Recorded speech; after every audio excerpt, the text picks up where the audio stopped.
Light within my heart, light within my thoughts, light within my words. May one and all and everything, blessed and loved, ever be. Welcome. I am Sister Who. I've been doing this show for a long time, and essentially we deal with anything pertaining to life or spirituality, trying to get beneath the surface and really wrestle with what does it mean and how do we make use of it. And one of the questions that came up the other day was the challenge of distinguishing blame from responsibility. And in what sense do we use blame? To a certain extent, blame is synonymous with cause.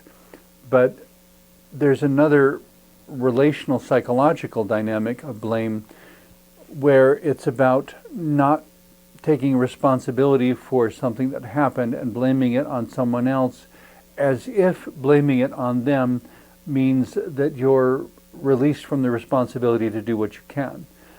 And to me, that's kind of erroneous thinking.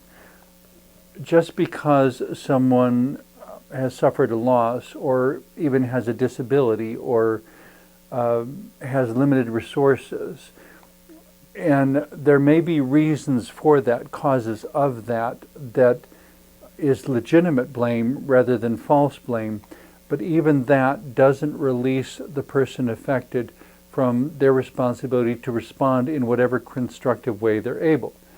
So that, for example, if a person is going blind, I would say, well, in order to avoid being further victimized by this condition, it is now your responsibility to at least try to learn Braille and to try to learn to walk with a white cane, and to, at the same time as you may be looking for miracle cures with your eye doctor and so forth, to try to learn so that if you don't succeed in preventing the blindness from progressing, that you will not be someone who sits at home waiting to be taken care of like a pet in a cage or something, but that you will be an independent person able to do whatever it is that you can still do.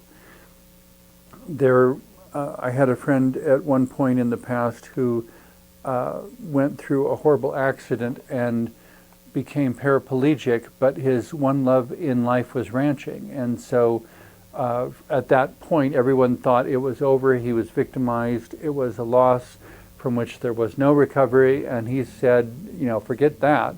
And he figured out how to do his ranching from a wheelchair. In wrestling with our topic of blame and responsibility, he could blame the fact that he was paraplegic on the accident. He had a responsibility to himself to do whatever he could so that his life would not become less than it would otherwise be. And I guess it's kind of also back to the Serenity Prayer to some extent, but I'm not entirely fond of the Serenity Prayer because I think there are other conditions that need to be considered. The Serenity Prayer is used by lots of 12-step groups and basically says, God, grant me the serenity to accept the things I cannot change, the courage to change the things I can and the wisdom to know the difference. More recently, I saw someone paraphrase that into finding the courage to change the things I cannot accept. And it becomes kind of a judgment call as to when you say the serenity to accept the things I cannot change. Well, that I cannot change now, or that I cannot change ever, or that I cannot change with this particular method, but if I switch to that method, I may be able to change it. It's not as black and white and as simple as the way it's initially presented. The whole thinking of there are things in this life that you cannot change essentially encourages a sort of learned helplessness, that people are taught that you can't change this and you can't change that and you can't change that. Well, if people believe that they can't change enough different things, it leaves them vulnerable to tyrants and dictators and manipulators of every sort. And just because someone hasn't used a gun and hasn't drawn blood doesn't mean that they are not a dictator and a tyrant in various ways. There are ways of attacking people emotionally and psychologically to where you reduce their ability to respond, to where you eradicate their ability for them to even believe in themselves. And that becomes what's known as learned helplessness. That from that point on, whenever they face a particular sort of challenge, they will interpret and assume that they cannot resolve that, and so that they have to take whatever the dictator says is the only answer. That, well, it reminds me of an excerpt from a wonderful book called Everything I Need to Know About Life I Learned in Kindergarten. And the author is reflecting on his experiences with working with kids in pseudo-educational settings. And there is one event he goes to where he wants them to engage their imaginations and their creativity and to physicalize it and act it out. And so he comes in and says, we're going to play this medieval sort of game, and you are giants, trolls, and elves. Decide who you are now and get in your groups and prepare to parade across the room in the fashion of whatever you are. And at that point, he feels this tug on his sleeve, and he looks down, and there's this little girl standing next to him saying, "Where do the mermaids stand?" And he says, "There are no mermaids." And she says, "Yes, there are. I'm a mermaid. I'm not a giant. I'm not a troll. I'm not an elf. I'm a mermaid." And so, thinking quickly and not wanting to be discouraging, which I guess shows him to be a good teacher, he says, "You stand right here next to the king of the sea." And to himself, he's thinking, the king of all fools, you know. And the rest of that excerpt, he's reflecting on how there are people who don't fit any of the prescribed categories. And instead of telling them, you don't exist, we have to give them a place to stand.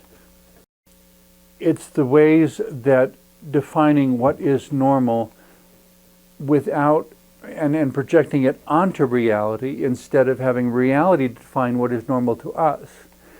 The reason we say a day is this much amount of time is because the sun shines that amount of time, and we experience daylight for that amount of time, and it changes seasonally, and so we establish a norm for whichever season, but we understand that it's also affected by cloud cover and so forth, that even on days when it's supposed to be absolute daylight, there can be storms that come through with such thick clouds that it's almost as dark as night in the middle of the day. There's also this wonderful phenomenon called an eclipse that changes the norm of a day, and we have to account for it. Scientific measurement and documentation has made some of this predictable to a degree. There are still more things that science has not finished defining than that it has defined. because the universe is a very, very big place. And of course, one of the big things in our own time that really threw a wrench into it is the whole idea of quantum physics, by which the physics that we thought were the norms have suddenly been pushed to the side, and new norms are being written. And that's where coming back to Einstein as the one who said, I attempted to live a normal life but found it was quite impossible for me. I wonder if in some ways that doesn't specifically apply to his discovery of relativity and the ways that he opened the door for the discovery of quantum physics and such, that what he perceived as normal was not applicable to his life, because within his life he was becoming aware of things that could only be explained by quantum physics, not by the physics that had been normal up to that point. In my own life, as Sister Hu,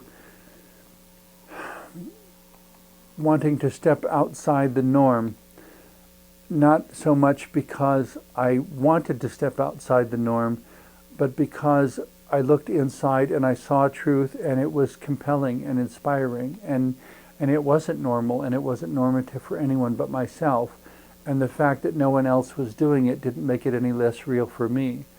And like the mermaid standing next to the teacher, who dubbed himself the King of the Sea, and so that the mermaid and the King of the Sea could watch this grand parade of giants, trolls, and elves going by in wild disarray and acting out their imaginations, that he had the humility, even he had the narcissism to dub himself King of the Sea instead of the court page or something like that. But he had the humility to say that it is not true. There are no such thing as mermaids because I have held her hand. And to validate this young girl's imagination and say that if you find yourself to be a mermaid, then who am I to say that you're not?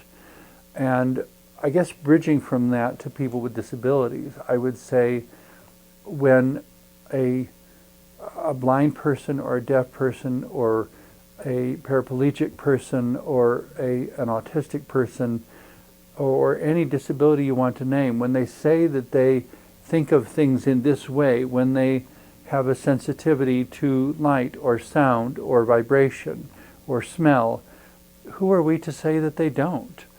How can we, where do we have the divine ability to perceive what we don't perceive? And how can we say that that which we do not perceive does not exist? At one time, we were not able to perceive radiation. Now we have Geiger counters. Radiation was equally real before the invention of the Geiger counter. How many more things are equally real before we have a way to measure them or even detect that they're there? So when someone gives a report of such and such, to instead of saying that couldn't possibly be, to instead help them to deconstruct it and to help them think about it. That, well, if that were true, then this would also be true. And if it wasn't, then that tells us that it's a different shape than we thought. If there is an invisible something between me and a light source, there will be a shadow. Even if it's invisible, it is an object that is there. It's an object I can't see, but it's an object that is there. If it's invisible to me, that means I cannot perceive it. It would have to also be invisible to the light in order for the light to pass through it and not cast a shadow. If it's still there, but it's invisible, I shouldn't be able to walk through it. If it is not only invisible, but it's also intangible, then that means I can't touch it. I could walk through it, but then we have to come up with some way of defining how it is there. And if it is there in a way that we do not have the ability to measure, radiation is not something you can touch, not something you can smell, not something you can feel, but it is something that will make you sick. We needed a Geiger counter to tell us it was there so that we would stop getting sick. But before the Geiger counter, there was no way to know one way or the other. but we could not for that reason say that there was nothing there, because there was still an effect that could not be explained. In the part that I might be overlooking, though, to step onto a different track about Einstein's quote, I attempted to live a normal life, but found that it was quite impossible for me. It starts in a very active stance. Einstein says that he attempted to live a normal life. He wasn't waiting for it to happen. He wasn't expecting it to be given to him. He attempted to go out and live it. He attempted to do it. He strove to find the answers, because in a sense you could say that he could not tolerate the questions. He couldn't just be there and not respond to the question. It inspired him, it drove him, it gave him energy to search it out. And so he attempted to live basically is the first part of it. And in attempting to live, it took him beyond anything normal was able to embrace. In granting each of ourselves as an individual, as exceptional in some way, which I've met so many people who insist they are not exceptional. There's nothing special about me. I'm totally ordinary. I have no story. I have never found it to be true, because every single person I've talked with has some sort of experience that no one else has, some sort of conclusion or perception that no one else has. And to the extent that I can understand what is unique to them, I am more able to see the unique things about myself and about other people I meet. In a sense, other people's reports become my Geiger counter to alert me to the presence of an energy that I can neither see nor touch, but is real. And by bringing all these energies together, there's a far greater chance that things turn out right, because there is more resources with which to address every challenge. In thinking of this teacher who he and his little mermaid watching this parade of giants, trolls, and elves, and it's all imaginary, it's all invisible, and yet it's all beyond normal, and it's all empowering, because it gave them an energy and a dimension of themselves that they didn't have before.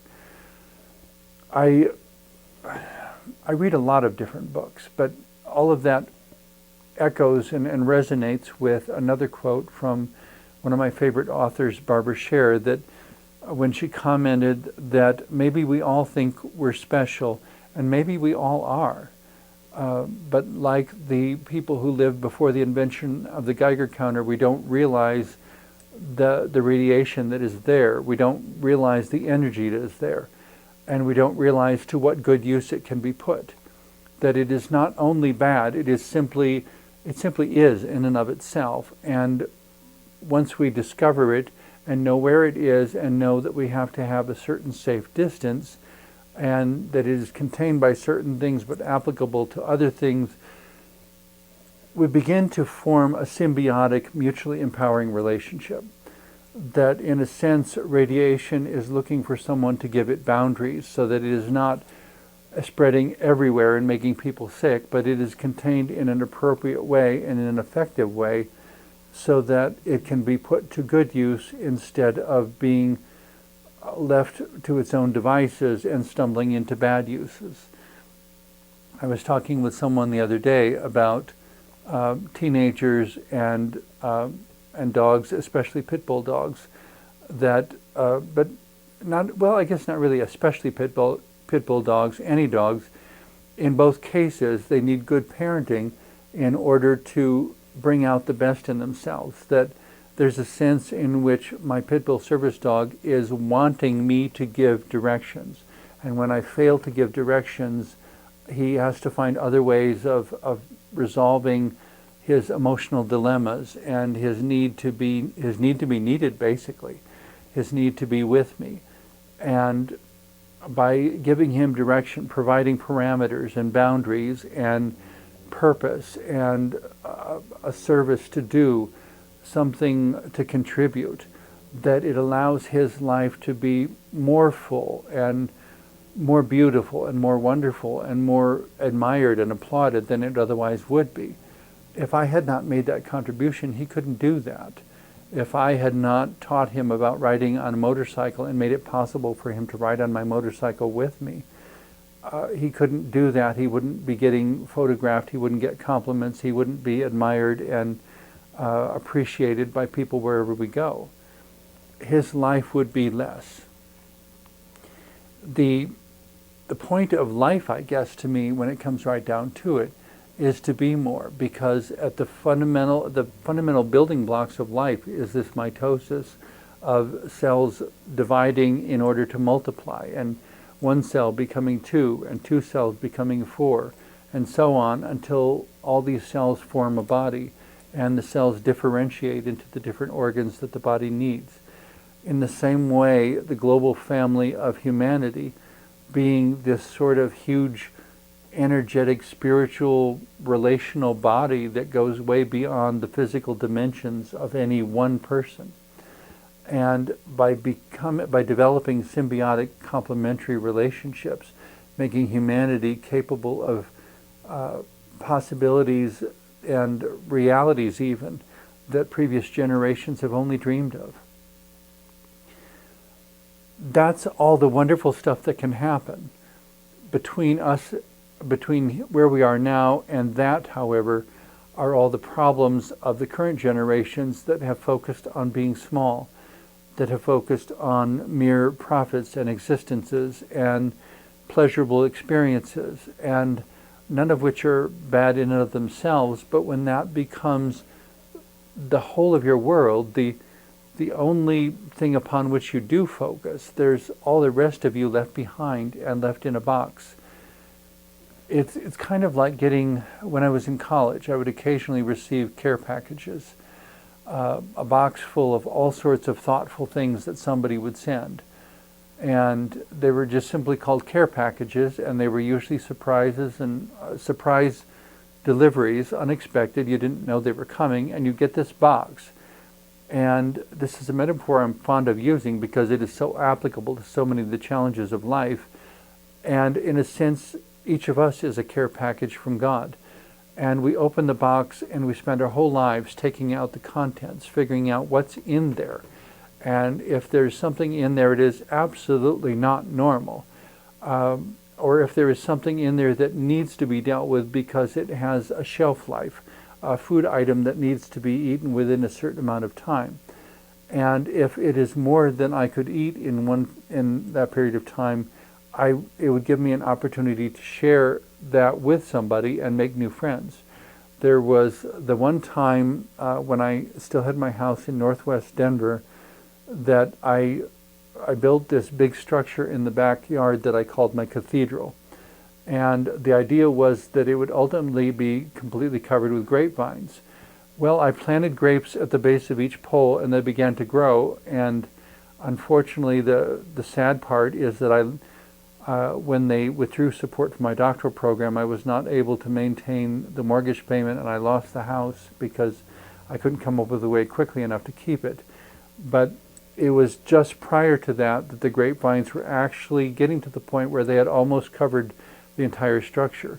And there was one year when they produced grapes in abundance, and it was amazing. I had never grown grapes before, and they were seedless red grapes, but they tasted very different than anything I ever bought in a grocery store.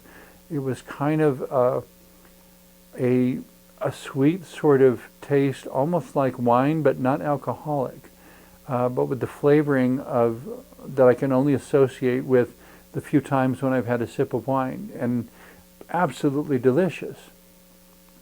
But there were so many of them. I mean, gallons and gallons of these grapes. And the problem with any food item is it has a certain shelf life, and if you don't eat it within that time, it begins to spoil. And so I had to share them with others and say, I just picked these. They need to be eaten within the next week. Here, enjoy. Tell me what you think of them, and so forth. The ones that I did eat, though, were absolutely delicious. And I have never, ever since, had grapes that were as delicious. But it was the things that come into my life that I didn't plan on, that I simply respond to with love and gratitude. And then it was so wonderful. I find myself looking up to heaven going, and why did you give it to me and then take it all away? And I'm forced to come back to the ultimately all I can say is thank you for the memories. And I'm reminded of John Denver's song in which there's a particular phrase where he says, just a gathering of memories and then we are gone. And he's celebrating life at the same time as he's recognizing its finiteness, but also recognizing how special it is. And in one sense, it's one of the hardest lessons of life, I guess, to come to terms with the way we are creatures of time and we run out of time. And it is about making memories while we can, because as fast as we make them, they become memories. I could never stay within that current experience, and times without number I have advocated against stagnating in any particular memory or moment of life. As wonderful as living in that house was and eating grapes from the grapevine on the cathedral in my backyard, what I called my cathedral, and walking the meditation labyrinth that I built in the floor of the cathedral, as wonderful as all that was, I would be the first one to concede that as much as I would love to be able to visit it anytime I want, I can't stay here. In the same way that Thoreau ultimately said, I left the pond for the same reason I went there, that there were more experiences and more life to be lived. And that's where I guess in conclusion, I would just say, if you cannot be normal, if you have to be who you are, that too can be the most wonderful blessing humanity could ever request. Thank you for watching, and I hope that what I have shared in the last half hour is empowering to you as you go on being the unique and special individual that you are.